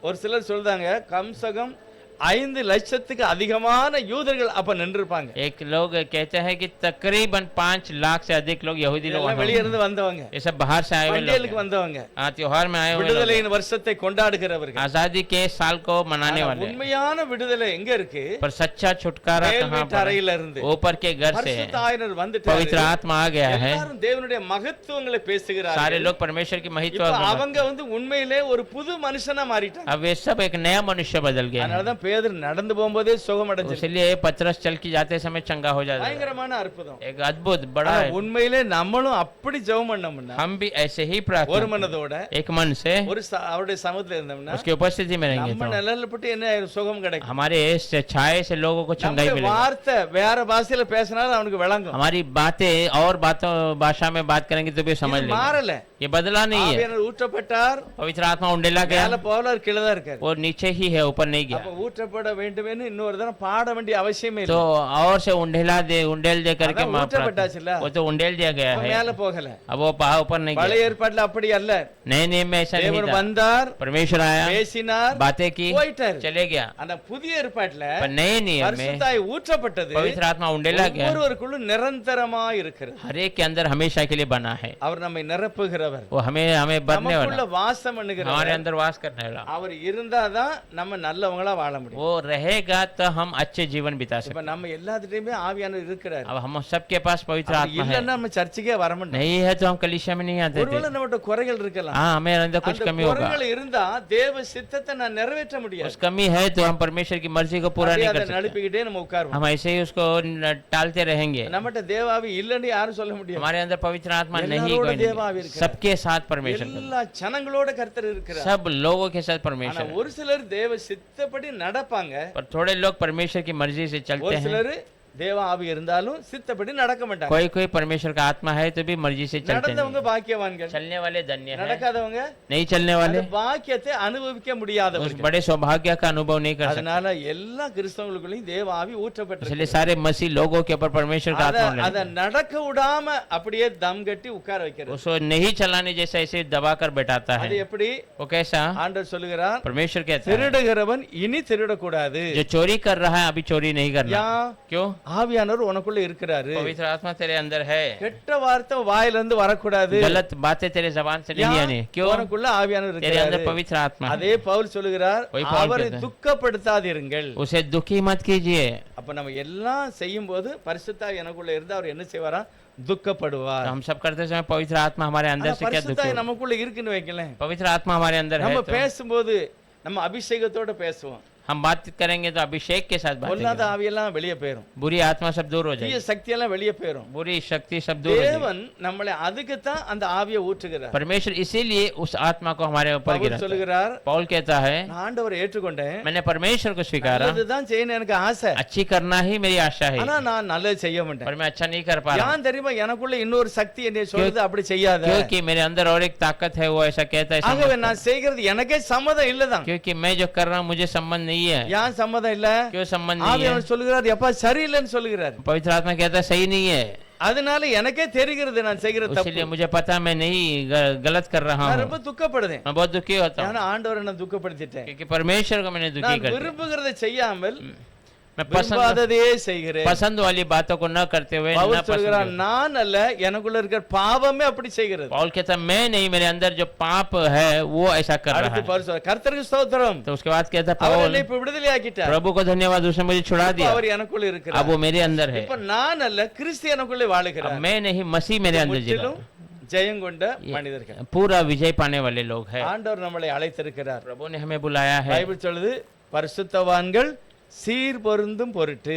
बाइबल बता दिया है पवित्र लोग सही होने तक। நம்ம சபைக்கு வாரோம், நம்ம பரிசுத்தவான்கள். हम कलीसिया में आते हैं, पवित्र लोग இப்ப हैं। நம்ம சொல்லலாம், हम कह सकते हैं இப்பொழுது மனோ பரிசுத்தவான் எழும்பி வேதம் வாசிப்பான். अब मनो சொல்லலாம் पवित्र கண்டிப்பा. व्यक्ति आकर वचन पढ़ेगा, தப்பே இல்ல, कोई गलत बात नहीं है, அது உண்மை. वो सच्ची बात है। ஆனா பைபிள் சொல்றது இன்னும் இந்த பரிசுத்தவான் என்ன செய்யணும்? पर बाइबल क्या बताता है? और ये पवित्र பரிசுத்தத்துல व्यक्ति வளரணும். और पवित्रता में बढ़ना அதுதான் பவுல் சொல்கிறார், பரிசுத்தவான்கள் சீர் பொருந்து பொருட்டு. है। इसलिए पौल कहता है पवित्र लोग और स्थिर बनने के சபைக்கு लिए போகணும். कलीसिया में जाना है। அப்போஸ்தலர் இருக்காங்க, वहाँ प्रेरित लोग हैं, தீர்க்கதரிசிகள் இருக்காங்க, भविष्यद्वक्ताएं हैं, மேய்ப்பர்கள் இருக்காங்க, चरवाह है, போதகர்கள் இருக்காங்க. सिखाने वाले இவங்க हैं। எல்லாருடைய போதனை கேட்டா தான் நாம் பூரணம் அடைய முடியும். ये सब की शिक्षा को हम सुनेंगे तो हम परिपूर्ण हो सकते அப்ப हैं। நம்ம எல்லாரும் யாருதான்? तो हम सब कौन हैं? பரிசுத்தத்துக்கு அழைக்கப்பட்டிருக்கிறோம். पवित्रता के लिए बुलाए गए ஆனா हैं, பூரணமா இன்னும் ஆகல. पर परिपूर्ण हुए नहीं। பூரணத்தை நோக்கி நாம போகணும். पूर्णता की और हमें चलना பூரணம் है, அடையணும். पूर्णता होना है। இப்போ இவங்க எல்லாம் தேவ ஆவியில நிரம்பி अब பேசுகிறாங்க. ऐसा परमेश्वर के आत्मा में भर के ஒருவன் बात சொல்லுதான் குடிச்சிட்டு பேசுறான், एक कहता है कि पीकर बात कर रहे हैं, ஒருவன் சொல்லுதான் இல்ல தேவனுடைய மகத்துவங்களை பேசுறாங்க. दूसरे कहते हैं नहीं ये तो परमेश्वर की महानता की அதனால मरम्मत தேவ है। ஆவி இருக்கு உள்ள, इसलिए परमेश्वर का எப்படி आत्मा अंदर முடிய है, போகுதோ कैसा होगा पता नहीं, அப்படிங்கிற ஒரு பிரச்சனை வருது. ऐसा एक परेशानी है। அப்பதான் பேதுரு எழும்பி நிக்கிறார். तब वो पतरस खड़ा हो जाता இத है। பாத்தீங்கன்னா பரிசுத்த ஆவியிலே பேதுரு உரத்த சத்தமாய் पवित्र आत्मा में भरकर पतरस अब बड़ी भयंकर आवाज सत्तமாக में, एक बड़ी பேசுகிறார். आवाज में कहता है। ரொம்ப ஆச்சரியமான அனுபவம். बहुत आश्चर्य का अनुभव है। நாங்க முன்னால என்னோட திருமணத்துக்கு முந்தைய ஒரு ஹோட்டல்ல போய் ஆராதனை நடத்துறோம். हाँ, शादी के पहले पास्टर जी एक होटल में जाके सभा चलाते थे। எங்களுக்கு கூட்டம் ராத்திரி எப்போ தெரியுமா? ராத்திரி 11 மணில இருந்து ராத்திரி 2 மணி வரைக்கும் கூட்டம். हाँ, जो प्रार्थना सभा का समय था रात को 11 से लेके रात को 2 बजे ஒரு तक। 5 பேர் போவோம். एक 5 भाई लोग जाते போகும்போது பஸ்ல, வரும்போது நடந்து வரும், பஸ் थे। கிடைக்காது. जाते समय बस में जाते थे, आते समय में बस அந்த नहीं ஹோட்டல்ல போய் चलते ஆராதனை थे। நடத்துவோம். उस समय में वहां पर आराधना ஒரு करते थे। 3 பையன் மாதிரி பயங்கரமா அபிஷேகத்துல நிரப்பி அந்நிய பாஷையில பேசுவாங்க. 3 भाई लोग अभिषेक में भरकर अन्य भाषा में बातें करते थे। நல்லா பிரசங்கம் நல்ல ஜெபம் பண்ணுவாங்க. अच्छा प्रार्थना करते थे, வேலை செய்த பையங்க தான். काम करने वाले। அந்த கூட்டத்தில் இருக்கிறது ஒரு 15 பேர் இருப்பாங்க. झुंड में एक 15 लोग थे, ஆனா 3 பேர் பயங்கரமா ஜெபம் பண்ணுவாங்க. 3 लोग अच्छे प्रार्थना ஒரு करते थे। நாளைக்கு எங்க கூட ஒரு பெரியவர் வந்தார், एक दिन हमारे साथ एक बड़ा व्यक्ति आया, தெரிஞ்சவர் தான். पहचान के। அப்போ நாங்கெல்லாம் நான் பிரசங்கம் பண்ணேன், तब मैंने प्रचार किया, ஜெபம் பண்ணோம், प्रार्थना किया। 3 பேரும் பயங்கரமா அந்நிய பாஷை பேசுறாங்க. वो तीनों ने अभिषेक से अन्य பெரியவர் भाषा டக்குனு की। எழும்பினாரு, वो बड़ा व्यक्ति खड़ा हो गया, கை தலையில கை வச்சாரு, एक के ऊपर हाथ रखा, சபிக்கப்பட்ட ஆவி அவனை விட்டு வெளியே போனாரு. हे श्रापित आत्मा इससे दूर हो जाए, ऐसा அவன் कहा। அப்படியே கீழே விழுந்துட்டான். वो ऐसे गिर गया। ஆனா மத்த 2 பேர் பேசுதான். और 2 भी बातें कर रहे हैं। உண்மையில அப்போ இவருக்கு தெரிஞ்சிருக்கு இவனுக்குள்ள இருக்கிறது தேவ ஆவி तो இல்ல. सच में उसके अंदर क्या आत्मा उसे पता था। அப்போ துடிக்கிறதெல்லாம் தேவ ஆவி இல்ல, तड़पने वाला सब परमेश्वर आत्मा नहीं है। வாழ்ந்து காண்பிக்கிறது தான் தேவ ஆவி. जी कर दिखाना ही परमेश्वर का आत्मा। எல்லாரும் தேவன் பரிசுத்தப்படுத்தி सबको இருக்கார். परमेश्वर ने पवित्र நம்ம किया। தான் பரிசுத்தவான்கள் हम தான். सब पवित्र लोग ஆனா हैं। பூரணம் அடையணும். परिपूर्ण होना है। பூரணம் எப்படி அடைய முடியும்? पूर्णता कैसे होंगे? நம்ம பத்தலா இருக்கோம், நம்ம சாப்பிட சாப்பிட வளருதோம். हम जब पतले से होते हैं, हम अच्छा भोजन करते हैं तो हम அதே बढ़ते மாதிரி தான் रहते हैं। தேவனுடைய வசனத்தை வாசிக்க வாசிக்க உள்ளான சரீரம் வளரும். वैसे ही परमेश्वर का वचन पढ़ते पढ़ते आत्मिक இப்ப जीवन பேதுரு बढ़ता है। சொல்லுகிறார், पतरस कहता है, நீங்க நினைக்கிறபடி तुम जो समझ रहे हो वैसा இதெல்லாம் வெறி கொள்ளல. ये सब ऐसे पी कर नहीं யோவேல் है। தீர்க்கதரிசி சொல்லி இருக்கிறார்ல, योवेल भविष्यवक्ता ने कहा அதுதான் है, நடக்க அப்படிங்கிறார். वही यहाँ हो रहा है। யோவேல் என்ன சொன்னாரு? तो योवेल ने क्या कहा? கொஞ்சம் வாசிக்கலாம். யோவேல் தீர்க்கதரிசி புத்தகம் எடுப்போம். पढ़ेंगे योवेल का भविष्य। 2வது அதிகாரம் 27வது வசனம். दूसरा अध्याय 27। பழைய ஏற்பாடுல யோவேல் 2வது அதிகாரம் 27வது வசனம். எல்லாரும் எடுத்துக்கங்க, பேஜ் நம்பர் சொல்லுங்க. இப்ப பேதுரு சொல்லுகிற விஷயம் எப்படி நடந்திருக்கு பாருங்க. पतरस ने कई बात कैसी पूरी। பேதுரு சொல்லுகிறார், நீங்க நினைக்கிறபடி நாங்க குடிக்கல. आप जैसे सोच रहे हैं वैसे हम पिए नहीं है। யோவேல் தீர்க்கதரிசி பழைய ஏற்பாடுல பேசியிருக்கிறாரு, அதுதான் இப்ப நடக்கு. योवेल भविष्यवक्ता ने जो पुराने नियम में बात किया वही हो रहा है। 28வது வசனம். 28वां अध्याय। அதற்கு பின்பு ஆ. நான் மாம்சமான யாவர் மேலும் என் ஆவியை ஊற்றுவேன். அப்பொழுது உங்கள் குமாரரும் உங்கள் குமாரத்திகளும் தீர்க்கதரிசனம் சொல்லுவார்கள். உங்கள் மூப்பர் சொப்பனங்களையும் உங்கள் வாலிபர் தரிசனங்களையும் காண்பார்கள். ஊழியக்காரர் மேலும் ஊழியக்காரிகள் மேலும் அந்நாட்களிலே என் ஆவியை ஊற்றுவேன். उन दिनों के बाद मैं सब प्राणियों पर अपनी आत्मा उंडेलूंगा। तुम्हारे बेटे बेटियां भविष्यवाणी करेगी और तुम्हारे पुरानिया स्वप्न देखेंगे और तुम्हारे जवान दर्शन देखेंगे। तुम्हारे दास दासिया पर भी मैं उन दिनों में अपनी आत्मा उंडेलूंगा। இப்ப இருக்கிற எல்லாருடைய பேரும் அங்க இருக்குன்னு சொல்லலாம். अब यहाँ जो है सबका नाम वहाँ पर है। எல்லாருக்குமே அங்க சான்ஸ் இருக்கு. सबके लिए वहाँ पर मौका है। போட்டிருக்கு, கடைசி நாளிலே மாமிசமான யாவர் மேல் என் ஆவியை ஊற்றுவேன். आखिरी दिनों में मास में जो भी है सबके ऊपर मैं अपनी உங்களுடைய आत्मा பிள்ளைகள் குமாரர் குமாரத்திகள் எல்லாம் தீர்க்க தரிசனம் आपके சொல்லுவார்கள். बच्चे पुत्र पुत्री सब भविष्यवाणी बताएंगे। மூப்பர்கள் சொப்பனங்களையும் जो जवान सपना, வாலிபர் தரிசனங்களையும் காண்பார்கள். जवान दर्शन को देखेंगे। ஊழியக்காரி ஊழியக்காரன் सेवकाई सेवक அந்நாளிலே उस दिनों அவங்க में எல்லாம் தேவ ஆவியிலே ஊற்றப்படும். वे सब पवित्र आत्मा से उंडेले இது जाएंगे। உண்மையா பொய்யா? ये सच है कि ये झूठ है? उन्मदा। सच्ची बात है। பேதுரு பரிசுத்தால நிறைஞ்சு சொல்கிறாரு, पत्रस पवित्र आत्मा में भर के சும்மா कहता है, நடக்கல. ये ऐसे ही नहीं हुआ। யோவேல் தீர்க்கதரிசி சொன்னார்ல, योवेल भविष्यवक्ता ने जो அதுதான் कहा, நடக்கு. वही तो हुआ है। என்ன நடக்கு? क्या हुआ? ஆவியானவர் ஊற்றப்பட்டிருக்கிறார். पवित्र आत्मा उंडेल दिया அது गया। ஒரு ஆளுக்கு இல்ல, एक आदमी के लिए नहीं, இப்போ 120 பேருக்கு மேலதான். अब 120 के ஆனா ऊपर है। கடைசி நாள்ல आखिरी दिनों में ஒவ்வொரு சபைகளும் ஒவ்வொரு மேலையும் ஊற்றப்படுவார். हर एक कलिसिया हर एक के ऊपर उंडेला जाएगा। உண்மையிலே நம்ம எல்லாரும் பாக்கியவான்கள். तो सच में हम सब धन्य हैं। நமக்கு ஒரு சான்ஸ் இருக்கிறது. हमारे लिए एक मौका है। நம்மளும் தேவ ஆவியில हम भी நிரப்பப்படலாம். पवित्र आत्मा से भरे जाना है। என்ன வேலை பார்த்தாலும் சரி, कुछ भी काम कर रहे हैं, அந்த தேவ ஆவியில நம்ம நிரம்பி வேலை செய்ய उस முடியும். पवित्र आत्मा में भरकर हम काम कर सकते हैं। கண்டிப்பா. सच में நேத்து ஒரு இடத்துக்கு நான் போயிருந்தேன் ஊழியர் மீட்டிங். कल एक सेवकाई के लिए அங்க ஒரு गया था। பிரதர் சாட்சி சொன்னார். वहाँ एक भाई ने गवाही அவருக்கு दी। ஊர் ஒரிசா, उनका नाम गांव அவர் ओडिशा வேலை है। பார்த்தது கல்கத்தா. वो काम करने का स्थान அவர் कलकत्ता है। சொல்றாரு, இந்த மெட்ரோ ட்ரெயினுக்கு அவர் இன்சார்ஜ். वो कहता है मेट्रो ट्रेन का वो इंचार्ज है। ஆனா ஒரு நாள் ஆண்டவர் என்னை ஏற்றுக்கொண்டேன். एक दिन मैंने प्रभु को நான் स्वीकार लिया। பாரம்பரிய கிறிஸ்தவனா தான் இருந்தேன்.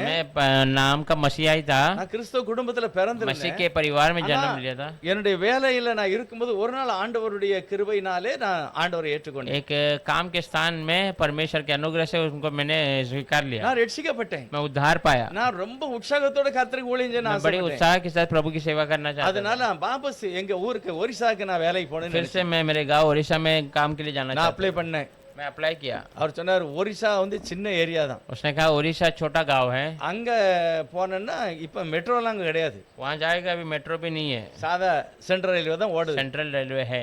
உன்னை அங்க தூக்கி போட்டா பாப்பியா? तो उधर तुझे डालूंगा तो देख लेना। சார் நீங்க போடுங்க சார் நான் பாப்பேன். ठीक है सर, मुझे भेजिए, मैं அந்த देखूंगा। மாவட்டத்துல போட்டா उस जगह पे செய்வேன். ठीक है, मैं करूंगा। அங்க அங்க ஒண்ணும் உனக்கு வசதியெல்லாம் இருக்காது, वहाँ कुछ तेरे लिए अच्छा नहीं रहेगा, நடக்கும் சார். चलेगा।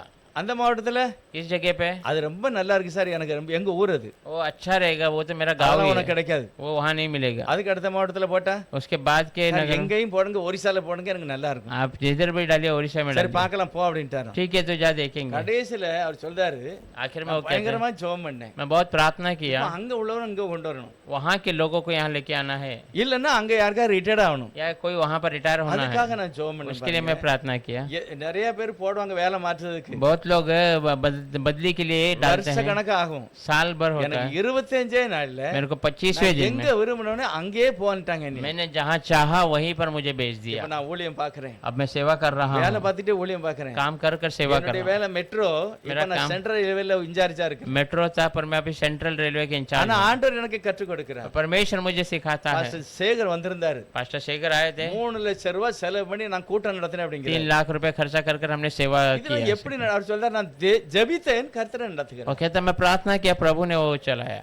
ஏன் நம்மளுக்கு செய்ய மாட்டாரா? क्या हमारे लिए नहीं நம்ம करेगा? விருப்பத்தை நிறைவேற்ற மாட்டாரா? हमारी मर्जी को पूरा நான் नहीं करेगा? விரும்புகிற இடத்துல எனக்கு திருமணம் நடக்காதா? मैं जो चाहता हूँ जहाँ पे मेरा இல்ல शादी நான் नहीं விரும்புகிற लगता, இடத்துல வேலை क्या கிடைக்காதா? मैं जो चाहता हूँ वहाँ काम எல்லாமே नहीं मिलेगा? கிடைக்கும். सब मिलेगा। இது எல்லாத்தையும் நடத்துகிறவர் ஆவியானவர். ये सबको चलाने वाला पवित्र आत्मा। பரிசுத்தாவியானவர் வரும்போது என்னை உலக பிரகாரம் மட்டுமல்ல, पवित्र आत्मा जब आता है मुझे दुनियादारी के रूप में केवल नहीं, உலக பிரகாரம் மட்டும் கிடையாது, केवल दुनियादारी के बारे में, ஆவிக்குரிய வாழ்க்கையிலையும் நம்மள நல்லா வைப்பார். मेरे आत्मिक जीवन में भी मुझे अच्छा கண்டிப்பா लगता நம்ம நல்லா இருப்போம். है। निश्चय हम अच्छा रहेंगे। வேலையெல்லாம் விட்டுட்டு ஊழியத்து போன்னு சொல்ல மாட்டார், तो काम छोड़कर सेवकाई में அது जाए, அவங்களோட இஷ்டம். वो उनकी मर्जी है। ஆனா வேலை செய்தாலும் நான் கிறிஸ்தவனாக வெளிப்படணும். पर काम करूं तो भी मैं मसीह के रूप में प्रकट நடந்து हूं। போகும்போது தெரியணும், मैं चल कर जाते समय दिखाई देना है, என்னுடைய ட்ரெஸ்ஸை பார்த்து புரியணும், मेरे वस्त्र देख कर लोग समझ जाना है, எல்லாம் ஜனங்களுக்கு தெரியணும் இவன் கிறிஸ்தவன், सारे लोगों को मालूम होना தேவ है मसीह ஆவியினால ये நடத்தப்படுகிறான். परमेश्वर के आत्मा से चलाया அதுக்கு जाता தான் பரிசுத்த ஆவியானவர் ஊற்றப்பட்டார். है, उसीलिए पवित्र आत्मा उंडे लगा। ஆகவே பேதுரு சொல்றார், நீங்க நினைக்கிறபடி குடிகாரன் இல்ல, इसलिए पत्र कहता है, तुम समझ रहे हो ऐसे தேவ पिए नहीं, ஆவியினால நிரப்பப்பட்டார். परमेश्वर के आत्मा से भरे हुए हैं। அந்த ஒண்ணு எல்லாரும் நின்னு கவனிக்காங்க, और सब फिर देव लोग ध्यान देते எல்லாரும் हैं, பக்தி உள்ளவர்கள், सब भक्ति वाले हैं, யூதர்கள் தான், यहूदी है, பல லட்சம் நிக்கி. लाखों लोग खड़े அப்ப हैं। சொன்னாரு, நீங்க சிலுவையில் அடிச்சு கொன்னீங்க பாத்தீங்களா, तब उसने कहा तूने क्रूस पर मारा था ना, அவர் வந்து ஆண்டவர், ஆண்டவர்னா லார்ட், वो परमेश्वर है, खुदा है, அவர்தான் கிறிஸ்து. वही मसीह है। இத கேட்ட உடனே எல்லாரோட இருதயமும் திறக்கப்பட்டு, ये सुनते ही सबका हृदय ஐயோ, खुल நாங்க गया, தப்பு பண்ணிட்டோம், हमने तो गलत कर நாங்க दिया, இயேசுவை ஏற்றுக்கொள்ளல. हमने तो यीशु पे स्वीकारा ஒரு नहीं था। சிலர் அவர் சிலுவையில் அடிக்க ஒப்பு கொடுத்தாங்க. थोड़े लोगों ने उसे क्रूस पर मार இப்ப दिया। உண்மையிலேயே நான் மனஸ்தாபப்படுகிறேன், निश्चय हम पश्चाताप कर நான் रहे हैं, பாவம் செய்துட்டேன், हमने पाप किया, நான் துரோகம் हमने செய்துட்டேன். गलत किया। பேதுரு ஐயா, நான் இப்ப என்ன செய்யணும் हे அப்படிங்க? पतरस हम सब क्या करे? பேதுரு சொல்றார், பரவாயில்ல, पतरस कहते ठीक है, மனம் திரும்பி मन फिरा कर இயேசு கிறிஸ்து நாமத்துல ஞானஸ்நானம் பெறு, प्रभु यीशु मसीह के नाम से உன் பாவம் बपतिस्मा, மன்னிக்கப்படும். तेरा पाप क्षमा हो அப்பொழுது जाएगा, தேவ ஆவி உனக்குள்ள வருவார், तब परमेश्वर का आत्मा तेरे अंदर रहेगा, நித்தியத்துக்கு நடக்கலாம். तो अनंत जीवन के लिए चलेगा। உடனே 3000 பேர் கையை தூக்கி ஒப்பு கொடுத்துட்டாங்க. तुरंत 3000 लोग अपने हाथों को उठाकर எவ்வளவு सौंप பெரிய दिए। அனுபவம் பாருங்க. कितना बड़ा अनुभव, அதுதான் சர்ச்சி ஆரம்பம், वही कलीसिया का शुरुआत है, அதுதான் ஸ்டார்டிங் புதிய ஏற்பாடு. वही नए नियम का शुरुआत அடுத்த है। நாள் கூட்டத்துல 5000 பேர். और दूसरे दिन की प्रार्थना में இப்படிதான் 5000, சபை வளர்ந்தது.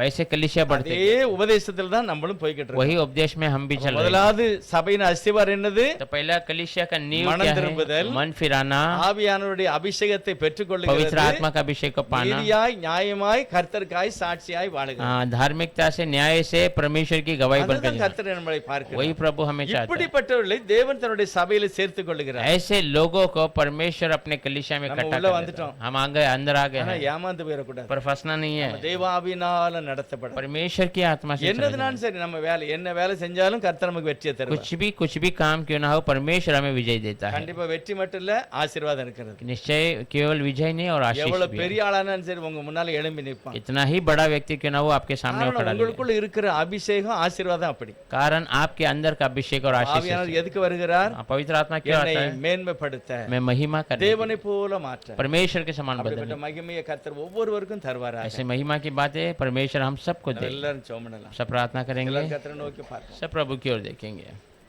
ஜெபம் பண்ணலாம். மகிமையான இயேசப்பாவுக்கு ஸ்தோத்திரம். महिमा का परमेश्वर ईश्वर நீர் धन्यवाद। அடிக்கப்பட்டு நொறுக்கப்பட்டு आप मार कर கல்வாரி சிலுவையிலே மரித்து कलवारी क्रूस पर मर कर அடக்கம் பண்ணப்பட்டு உயிரோடு எழுந்து दफना कर जी उठे। 40 நாள் வரைக்கும் சீஷர்களுக்கு உம்மை வெளிப்படுத்தி 40 दिन तक अपने चेलों को 40வது நாள் பரலோகத்துக்கு எடுத்துக்கொள்ளப்பட்டு 40वां दिन स्वर्ग की ओर उठा लिए गए। 10 நாள் கழிச்சு 50வது நாள்ல பரிசுத்த ஆவியானவராக இறங்கி 10वां दिन के बाद 50वें दिन पवित्र आत्मा के முதல் रूप में उतरते हैं। பிரசங்கத்திலேயே 3000 பேர் पहले ही ரட்சிக்கப்பட்டார்கள். प्रचार में 3000 लोग இயேசு उतरते हैं। கிறிஸ்து நாமத்துல ஞானஸ்நானம் यीशु பெற்றார்கள். मसीह के नाम से बपतिस्मा पाए। அவர்கள் அப்போஸ்தலருடைய உபதேசத்திலும் वो प्रेरित के उपदेश में, அந்யோன்யத்திலும் उनके संगति में, அப்பம் பிக்கிறதிலும் रोटियां तोड़ने में, உறுதியாய் उस தரித்திருந்தார்கள். संगति में बने रहे। நாங்கள் கூட அப்படியே வாழ உதவி हम भी செய்யுங்க. ऐसे ही बनने के लिए मदद இயேசு कीजिए। கிறிஸ்து நாமத்துல பிதாவே. प्रभु यीशु मसीह के नाम से मांगते पिता, आमीन। நம்ம எல்லாரும் எழுந்திருந்து ஒரு பாட்டு பாடலாம். கர்த்தருக்கு सब खड़े होकर एक गीत गाएंगे।